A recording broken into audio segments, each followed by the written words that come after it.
አርዳችሁ መብላት ትችላላችሁ ይላል። አርደህ ትበላኛለህ? ስጋ ይጣፍጣል? እውነት ታገኛለህ? የት ነው ያለው? ይጣፍጣል። ይጣፍጣኝ ነበር። እሺ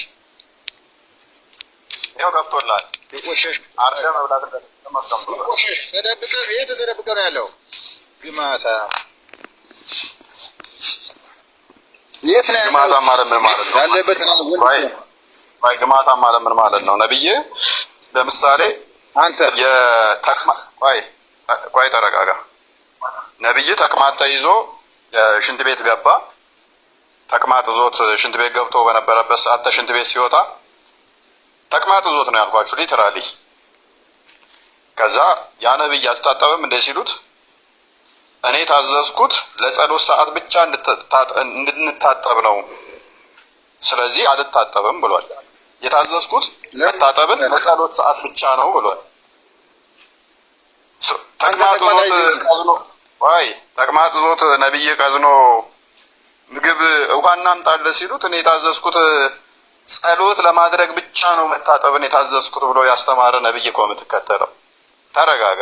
እኔ ጋር ነው እየመራ ነው። ተቅማጥ ዞት ነው ያልኩህ። ሌላ ቦታ ላይ ደግሞ ሽንት ቤት ገብቶ ሲወጣ ታጠብ ሲሉትም አይ ጸሎት ላደርግ አይደለም እኮ ብሎ በልቷል። ስለዚህ የኛው እሱ ተረጋጋ። ወደ ቀድሞ እንመለስ። የኛ ያመጣልህ ያለው ኦ ሜሴንጀር ኦፍ አላህ are you not going to perform ablution? he said am I going to pray? ከላይ ምን ይላል? it was narrated from Abu Hurairah that the messenger of Allah went out to toilet, then food was brought. ወደ ሽንት ቤት ይሄዳል። ከዛ ከሽንት ቤት ወጥቶ ሲመጣ ምግብ ይመጣለታል። ከዛ ኢማም ሰይድ ያ ነብይ አትታጠብም ወይ ይለዋል። ጸሎት ላደርግ ነው እንዴ አለ። እችኛዋ ቀለል ያለች ነች። ተቅማጥ ዞት ቀዝኖ ደግሞ ይላል ታጠብ ሲባል እኔ የታዘዝኩት ጸሎት ለማድረግ ብቻ ነው መታጠብ ነው የታዘዝኩት ያለበት አለ። ተረጋጋ። መሬት ነካ። አቡ ዳውድ 30 ስታነብ ደግሞ ነብይ ይቀመልለት ነበር። ተረጋጋ።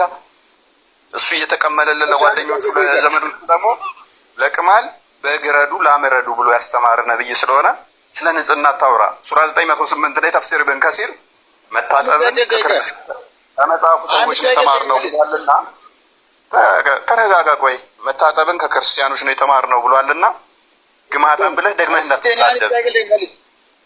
አንድ ጥያቄ ጠይቅ መልስ።